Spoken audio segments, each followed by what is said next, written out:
The paperwork was already signed. 9 John Deere machines, 2 8R tractors, a 7R, 3 6M utility tractors, a pair of 5M loaders, and a 6-1 45R he'd run for 11 seasons, were listed for trade-in on a dealer agreement covering 4 pages front and back. The Massey Ferguson replacements were already logged at the Regional Distribution Center outside Des Moines. 3 MF8S.265 tractors, 2 MF7S.190 units, a pair of MF6S155 machines, and 2 MF5S125 utility tractors. 9 machines in, 9 machines out. The kind of fleet overhaul that, in Hardin County, Iowa, people didn't stop talking about until the next county fair. Raymond Kowalczyk was 71 years old. He had farmed 2,400 acres of corn and soybeans in central Iowa for 43 years, first beside his father, then alone, then with his son Daniel for the last 14. He had run John Deere equipment since 1981. He had the service stickers on the shop door to prove it. He had plaques from 2 different Deere dealers on the wall. He had a coffee cup in the break room of a dealership 40 miles south with his name written on a piece of tape along the bottom, because he'd been in that waiting room often enough that the service manager said he was entitled to a permanent spot. Raymond Kowalczyk ended all of that on a Tuesday afternoon in March with a signature and a handshake. His son Daniel found out by text message. That notification, a confirmation from the Massey Ferguson dealer's finance office, arrived while Daniel was driving a grain truck back from a co-op meeting in Eldora. He pulled over on a county road. He sat in the truck for a long time. Then he called the farm's lender, First Agricultural Credit of Central Iowa, and told them his father had just signed a transaction that would materially alter the collateral position of the farm's existing equipment line of credit. The loan officer asked him to come in. He was there by 4 o'clock. What Daniel said in that meeting, and what the loan officer did in the 48 hours following, would shape the next 18 months of the Kowalczyk farm in ways that neither of them anticipated. But before any of that can be understood, the story has to go back further, back to the service bay of a John Deere dealership in October of the previous year, where a single repair estimate started the chain of events that led Raymond Kowalczyk to walk away from 4 decades of green iron and never look back. The 8R 340 had gone in for a hydraulic issue. It wasn't catastrophic. Raymond had seen worse, but the estimate came back at $23,400, and the parts lead time was listed at 6 to 8 weeks. 6 to 8 weeks during which the machine would sit in a dealer bay 90 miles from his fields. Raymond asked about expediting parts. The service manager said the supply chain was what it was. Raymond asked about a loaner tractor. Nothing comparable was available. Raymond asked whether the repair could wait until after harvest. The service manager said the hydraulic situation was progressive, and he wouldn't recommend operating the machine in its current condition. Raymond drove home with the estimate on the passenger seat and a feeling in his chest that he recognized. He had felt it once before, in 1997 during the commodity price collapse, when he had sat at the kitchen table with a yellow legal pad and rewritten every number until something worked. That feeling was not panic. It was colder than panic. It was the recognition that the system he had trusted was not going to help him the way it once had, and that a decision was coming that other people would not understand. He started researching that night. Raymond Kowalczyk did not buy tractors the way other men bought trucks. He had owned 11 machines in 43 years. Every one had been selected after months of comparison and calculation. He had spreadsheets going back to 1989, tracking fuel consumption, repair costs, hours, and resale values. He understood depreciation curves the way some men understood baseball statistics. Over the following 3 months, through harvest, early winter, Christmas, and into February, he built a comparison covering operating costs, parts availability timelines, dealer service response records, resale value trajectories, and total cost of ownership across a 10-year horizon. He made calls to farmers in Nebraska, Kansas, and Minnesota. He drove to a Massey Ferguson dealer in Ames and spent an afternoon in the cab of an F8S265, asking the kind of questions dealers rarely hear from first-time evaluators. The salesman later told his manager that Raymond Kowalczyk had been the most thoroughly prepared prospect he had ever dealt with, who had never bought a Massey Ferguson in his life. What Raymond found, when the numbers were laid flat, was not a dramatic story of one brand defeating another. It was quieter and more serious than that. The MF8S265 matched the 8R on horsepower and cab quality. But the ACO parts distribution network had built a regional hub structure in the Midwest that put critical components significantly closer to his county than the Deere supply chain had managed in recent years. Operators he contacted directly confirmed shorter wait times and faster service bay turns. The dealer in Ames maintained loaner capacity for major customers, capacity Raymond's longtime Deere dealer had eliminated 2 years earlier as a cost reduction measure. The economics were not overwhelming. They were not the kind of numbers that make a salesman's pitch. They were the kind of numbers that a 71-year-old farmer with 43 years of real data looks at in a quiet room and decides are true. Raymond made his decision in February. He called the Massey Ferguson dealer on a Monday. He signed the trade agreement the following Tuesday. He did not tell Daniel beforehand.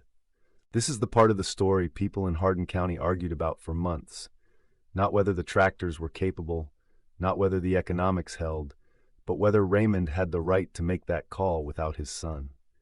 Daniel held a 40% ownership stake in the operation.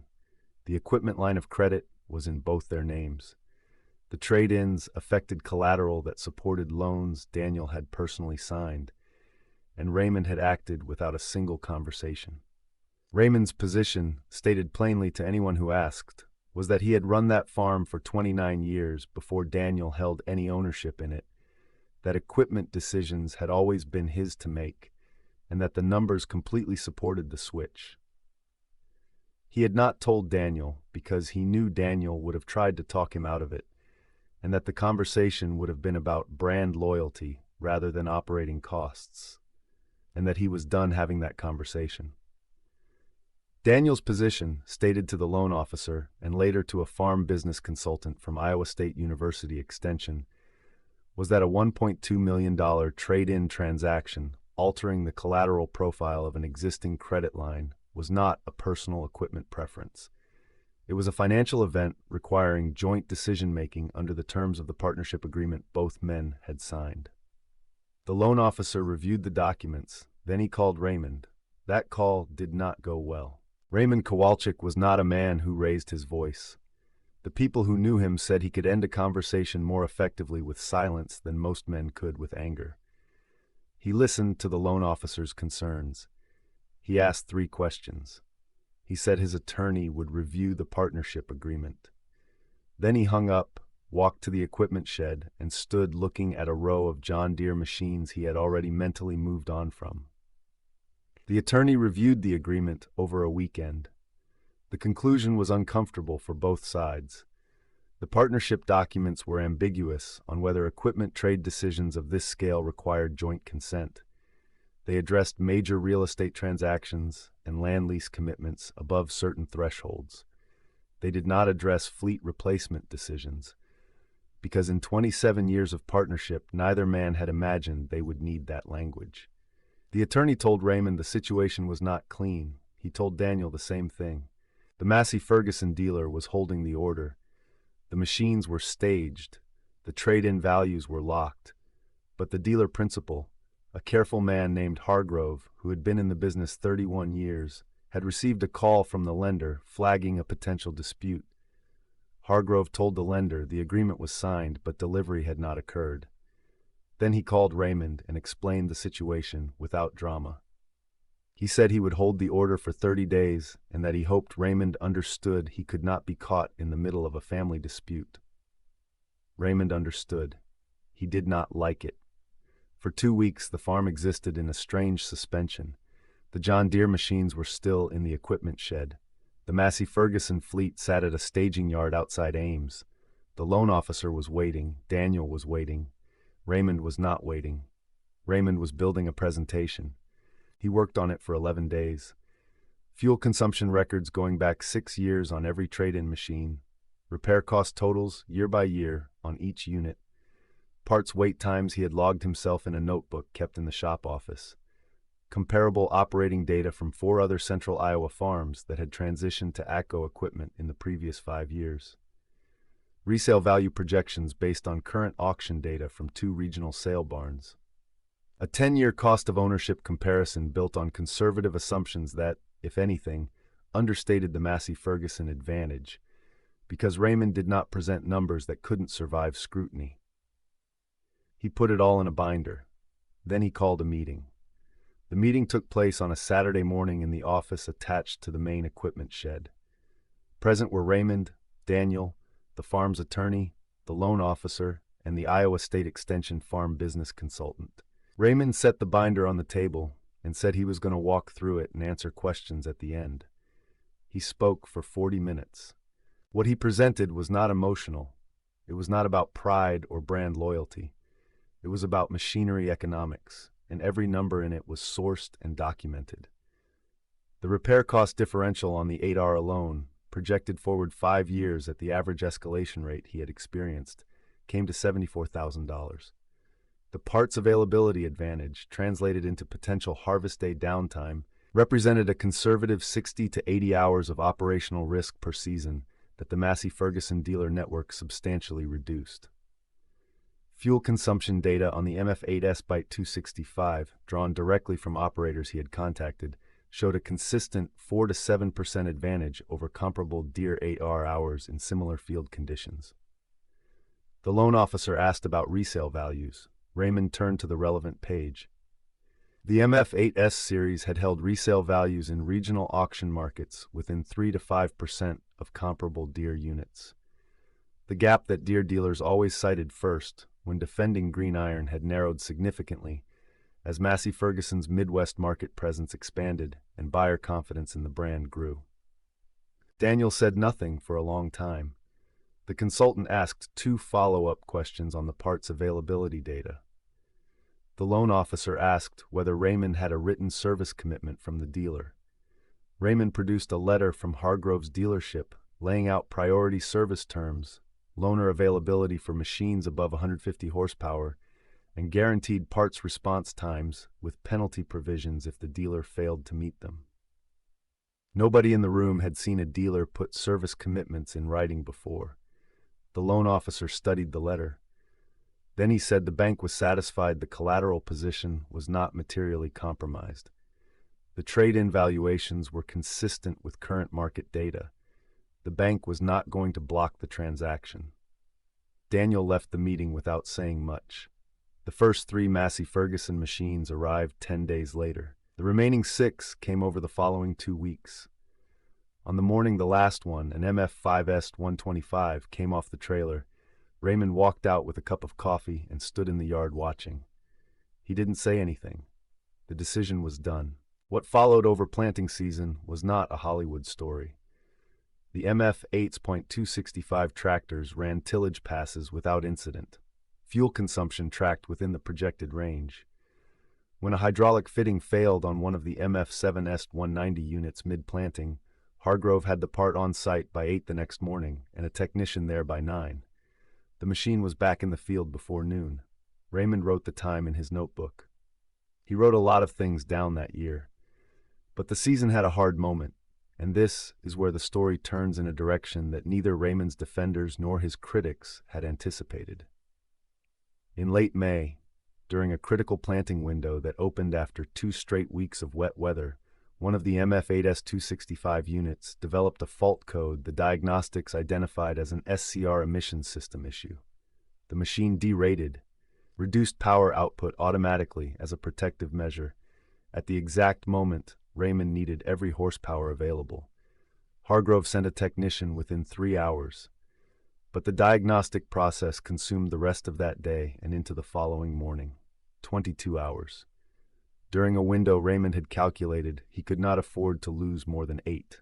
He finished the field with the remaining 2 8S tractors running extended hours. The crop went in, but the yield monitor at harvest returned a partial verdict. A strip of late-planted corn showed a drag of approximately 12 bushels per acre on the affected acreage. Not a catastrophic number, but a real one. Raymond called Hargrove without drama. Hargrove's technician had identified a sensor failure in the exhaust after-treatment system. Not a design defect, but a component failure that could occur on any modern high-horsepower tractor regardless of manufacturer. Raymond knew that. He had seen similar emission system failures on late-model Deere equipment. He also knew that 22 hours exceeded what the service commitment letter specified for machines of that class. He said so directly to Hargrove. Hargrove offered a credit on the next repair invoice. Raymond said that wasn't the point. The commitment was the point. Hargrove said the delay had been caused by a specific sensor, his distribution hub had been slow to stock, and that he was addressing it. Raymond accepted that. He wrote the cause and Hargrove's response in the notebook. Then he moved on. Daniel had watched all of it. He had worked through planting without complaint, running equipment alongside the hired men with the careful, productive distance that had existed between the two of them since March. Not estrangement, not open conflict, just the cold professionalism of two men who share ground and a dispute and are too similar to bend first. At harvest, something shifted. Daniel climbed into the cab of one of the MF-8S units to run a grain cart tractor position. He ran it for 2 days before he said anything. What he said, in the way men who have been in a long dispute sometimes navigate back toward each other without formally acknowledging the argument, was that the cab visibility was better than he'd expected.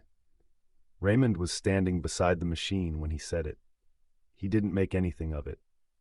He said the transmission response was what had impressed him most. Daniel nodded. They talked briefly about the hydraulic mapping on the planter hookup. Then they went back to work. It was not a reconciliation, no handshake, no apology. These were not men who operated that way, but something had moved. A door shut since March had opened a few inches. The harvest numbers came in clean across the operation. Net of the May planting delay, the fuel consumption advantage Raymond had projected held within his forecast range. Repair costs for the full season were the lowest the operation had recorded in 7 years. Raymond assembled those figures into a year-end summary and left it on Daniel's desk without comment. It was a more persuasive argument than anything spoken at the March meeting. Daniel read it. He didn't bring it up directly, but 2 weeks later, when Raymond mentioned that Hargrove was offering a favorable trade-in structure on an MF Momentum planner for the coming season, Daniel said they should go look at it. That was enough. The farm's longtime John Deere dealer had heard about the fleet switch through the normal channels of rural commerce within 48 hours of the signing and had not forgotten it. In early winter, he called Raymond. Not to pitch anything. He said he wanted to understand what had happened. Raymond told him the October estimate, the 6 to 8 week parts timeline, the absent loaner capacity, and the written service commitment Hargrove had provided. The dealer listened. He said some of those service gaps were real and that he had been working to address them. Raymond said he appreciated the call. They did not argue, but Raymond did not suggest he was coming back. The plaques are still on the shop office wall. Raymond has not taken them down. They represent real service from real machines across 40 years, and he is not a man who erases history. What sits beside them now is the service commitment letter from Hargrove's dealership, framed under glass.